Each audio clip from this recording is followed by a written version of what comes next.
There we go. What car? Yeah, I don't know. It sounded like one of those like rolling coal kind of things. Extremely loud diesel going fast. Okay. All right. So, okay. Nothing So it wasn't interesting. okay. All right. Let's not Uh, talk about that. All right. Oh, recording. Cool. Quali. yeah, All right. So Verstappen on pole, Hamilton second. That's going to be an interesting run up to turn one. yeah. It should be pretty good. Do you think there's going to be a little boom boom? I think that's, as soon as I saw those results, that was like my first instinct. I was like, Like, ah, I am like probably 60% confident there's going to be an incident. Of that 60%, maybe half of that, so 50% of that 60%, so total amount of 30%, there's going to be a major crash where they're both going to get knocked out. yeah. Which Or side one of them at does least will be knocked out. pole start on? Like, is it on the inside or On the the right outside? side. It's on the right. So So it's on the outside. So it's on the racing line. So there's more traction.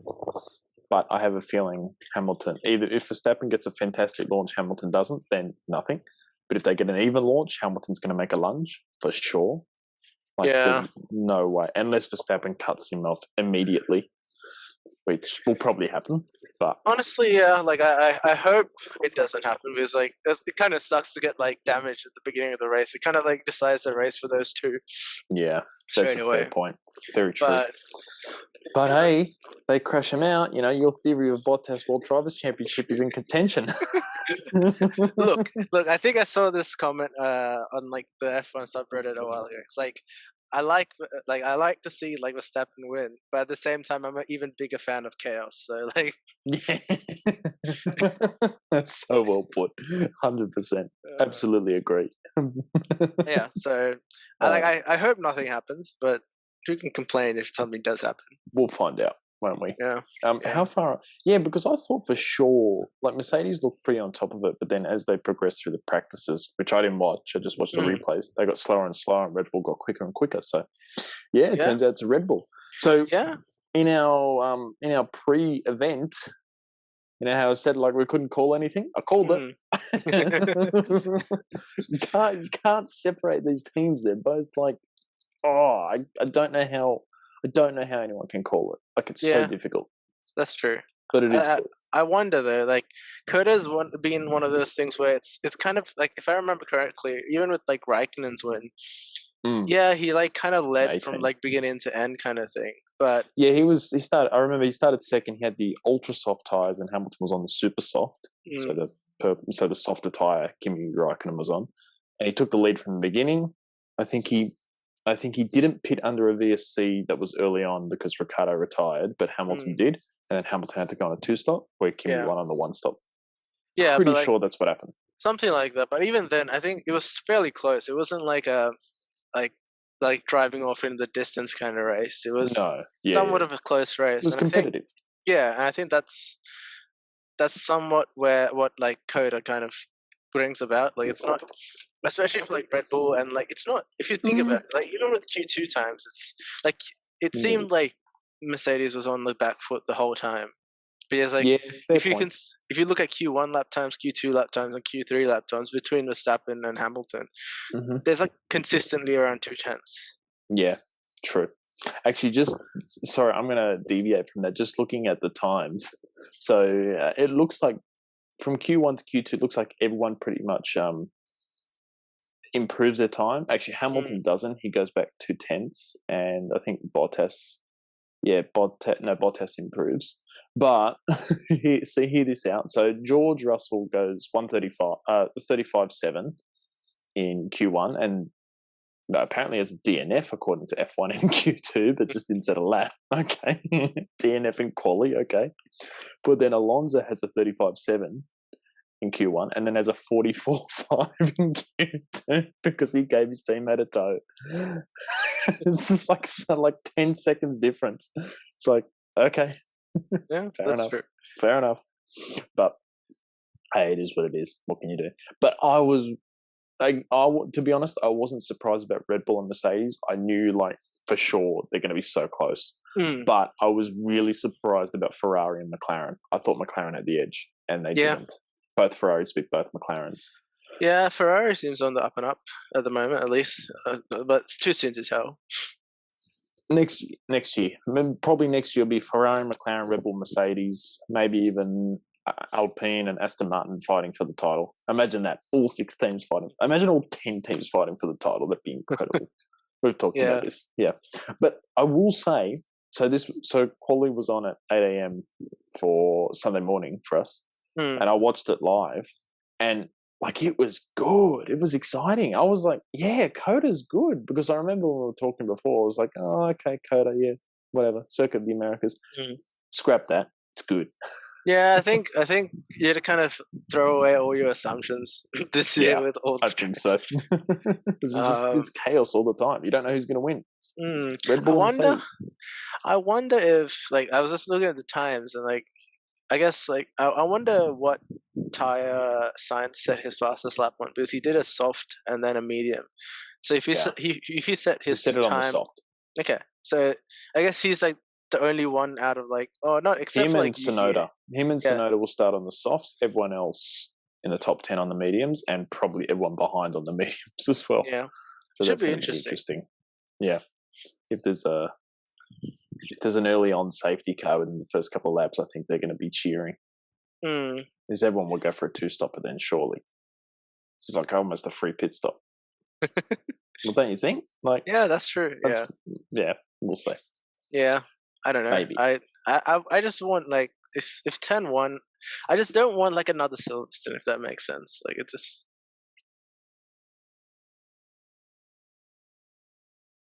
Sorry about that. That's all good. Yeah. So apart from that, are there any other like standout, like anything that stands out that's a bit odd? I mean, both AlphaTauris in the top 10, Pierre Gasly on 9th. I guess Stroll being so far down is kind of weird, but at the same time, like, Aston Martin's kind of been all over the place for the moment. Yeah, so that's a fair comment. Giovinazzi in 13th. Yeah, and Raikkonen. That's kind of a bit weird, I guess. Raikkonen being so far 18th? down. Nah, it's not. I would have expected Raikkonen to be down there and Giovinazzi to be 17th, but he's 13th, so that's good. Because, they're in the second slowest car, in my opinion. Shame that Haas couldn't get out of Q1 for their home Dude, race. If that happened, I would heavily be considering what the hell they're doing to, like, cheat. What, they got out of Q1? Yeah, if they got out, they made it to Q3. Yeah, you're like, well, what are they doing? They got pole. They have stolen a Ferrari and painted it themselves. That's what they've done. Yeah, that'd be funny. That would be pretty fun. Imagine, look, Mick Schumacher and Nikita Mazepin can win. Just the other 18 cars need a DNF. Yeah. And then they'll probably take each other out fighting for first place. Yeah. Could you imagine that if like 18 cars just crashed, but the race just kept going, and then the other 2 crashed, and then like no one could finish. The race is over. What a terrible way to end the Grand Prix. I was going to say something else, but I'll leave it PC. Considering everything, so have you seen, like, the bumps? The bumps are looking pretty. Yeah, it looks horrible. It actually looks super uncomfortable. I mean, obviously it's a Formula One car. It's uncomfortable, but it's like all the time. Like, it's bouncing all over. Like, even the F1 cars with all their downforce seem to be somewhat all over the place. True. But they do have stiff suspension, so you kind of expect bumps, even with a high level of downforce. Yeah. That being said, I think it's significantly bumpier than any other track that we've seen. Like, I looked on Formula One on YouTube, and they had Esteban Ocon's visor camera, and that's just like shaking everywhere. It's crazy. Yeah, and there's like no way to actually fix it. Like, people are like, how dare they do this? Like, you can't. It like ships. Like, it's like, that's kind of what happens when you asphalt. Like, you build like a racetrack in the wrong place. Like, that's literally what happens. Is it in the wrong place though? I mean, maybe that's a feature of it. Maybe that's what they intended it for, and they'll just resurface it, smooth it out, and then it gets bumpier over time. As far as I was reading, it has to do with like the seasons. So like, the weather seasons. Okay. Yeah. So like, it's like there's no amount of like engineering or like, well, there might be, but it's a pretty difficult problem to solve, because even if they resurface it next year, it's going to be again the same story because their soil levels like rise and shrink or something like that.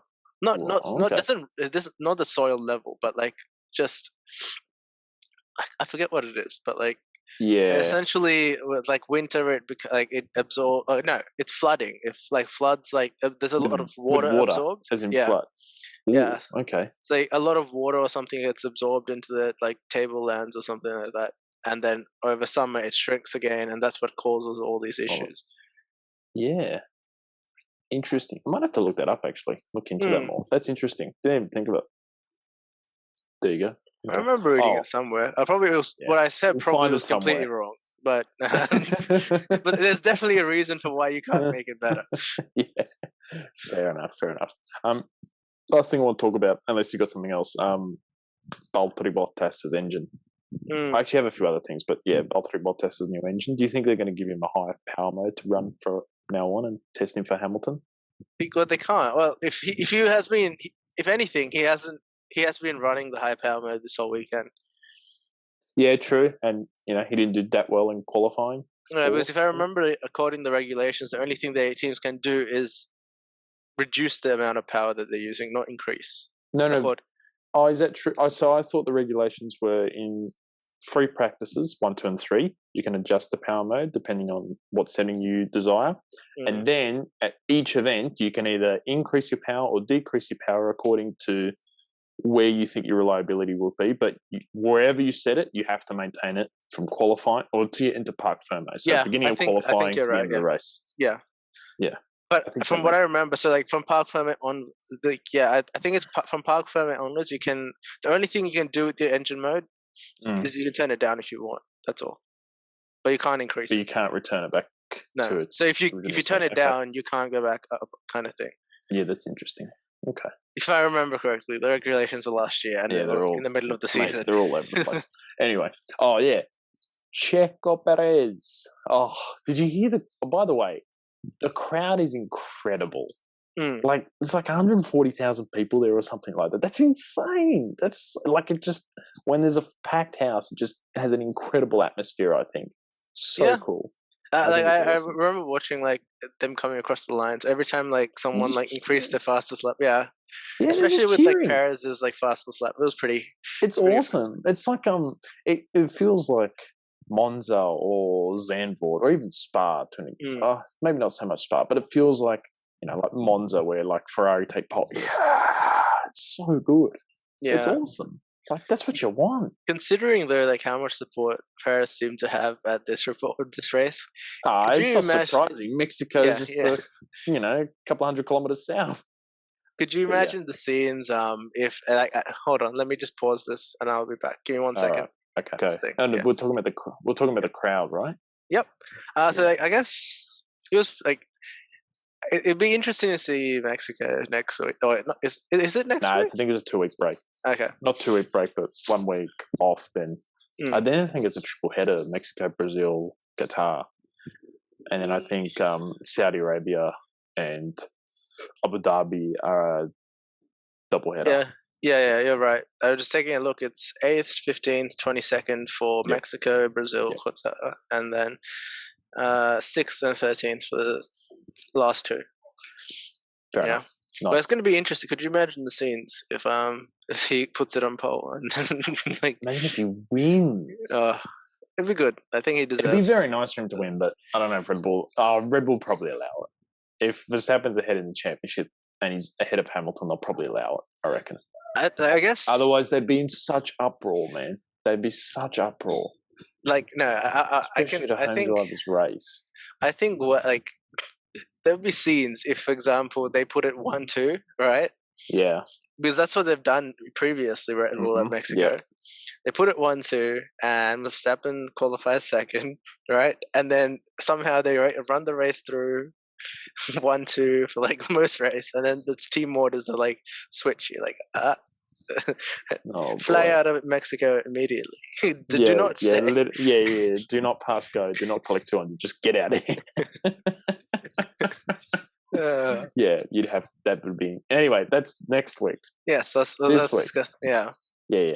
So we talked about Checo Perez. We talked about the crowd again. I know I mentioned it, but it was awesome to see that when a crowd is packed, when it's a packed house and the fans are cheering and everything. Like it's just so cool. Like when we're at the Oz GP, Ricardo does a good lap, or like even when Bottas won in 2019, that was like everyone was cheering. Yeah, I think it's even though it was a boring race. Yeah, like a lot of people could complain about Americans and stuff. But I think that's one of the good things about like an American audience. Super passionate. That they don't. It doesn't seem like they generally care who wins as long as as long as it's someone they like and they're willing to cheer for anyone. Pretty much, it seems. Yeah, you're spot on. Because I watched Verstappen come. Like I think the first thing I watched was like Perez come across the line and he went first.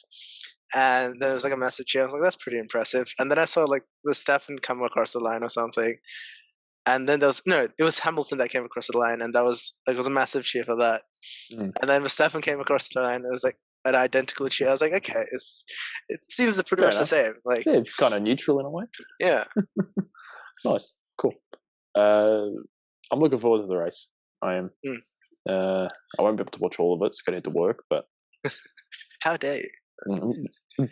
Sorry, I can't just get off work whenever I choose to. All good. Yeah, I got nothing else to talk about. Yeah, I think. Yeah, I'm looking forward to it. Yeah. Who do you think is going to win? How about that?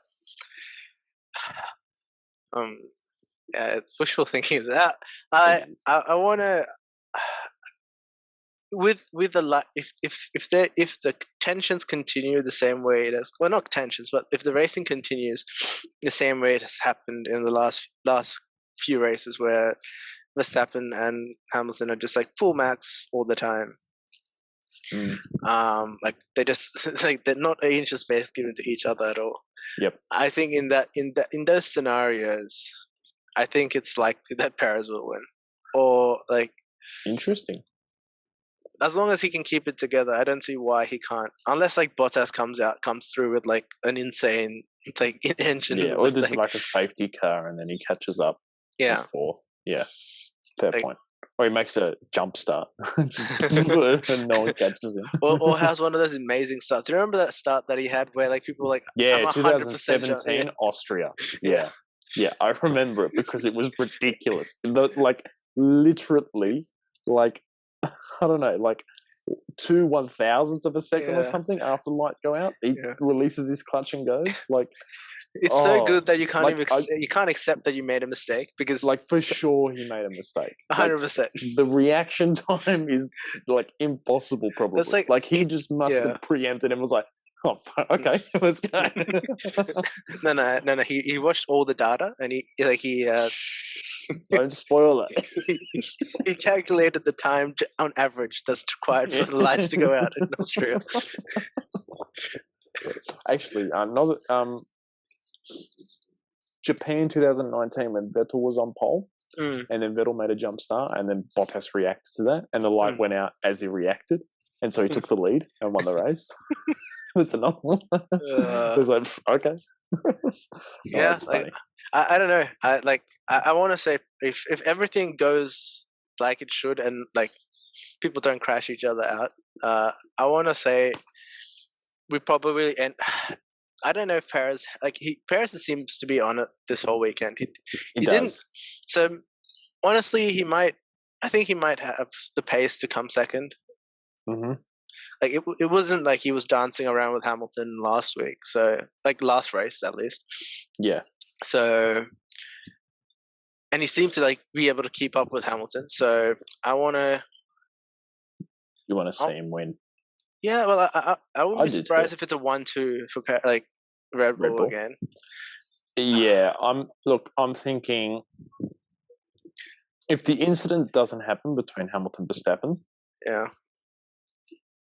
Well, qualifying Verstappen was fastest but I think Verstappen might win it. Yeah. Or Hamilton might pull some. I don't know what the race pace is. I haven't checked that. So one of them will win it. If the incident does happen, which I feel like is actually going to be quite likely.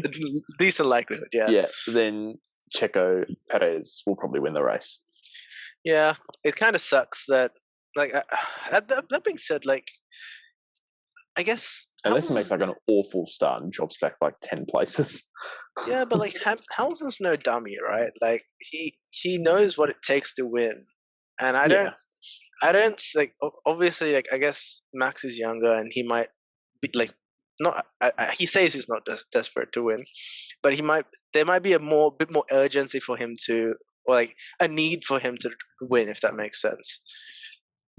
Possibly. Right? Oh, well, debatable because he's ahead in the championship by, what, 6 points, I think? Yeah, but I guess we have to consider that he's never been in this position before, right? Like, whereas Yeah. Hamilton's been in this position for how many years now? Like, he's like, Yeah. it's Well, no, not necessarily this position. Like, he's been in the position of being in the Yeah. lead, but not Yeah. having a real strong contender title fight. So, Yeah. until, sorry, Valtteri Bottas and Vettel, and last time it happened is with Nico Rosberg in 2016. I mean, I know how that ended, but anyway. Yeah. I don't know. We'll see. Look, Yeah, we'll see. I'm just like 6 races to go. This season is incredible. Oh, so good. And I hope next season is like even better and just keeps getting better and better and better. It's But interesting. then it'll get too good and we'll be like, okay. That's true. Like interesting. Like I was taking a look at like someone's done like race pace analysis. Yeah. And then like obviously, it would seem that like Who has it the depends. edge? Like on a medium, like there's On a like medium tire, who has the edge? on a medium tire, like average lap time per tire I'm looking at average lap time per tire compound.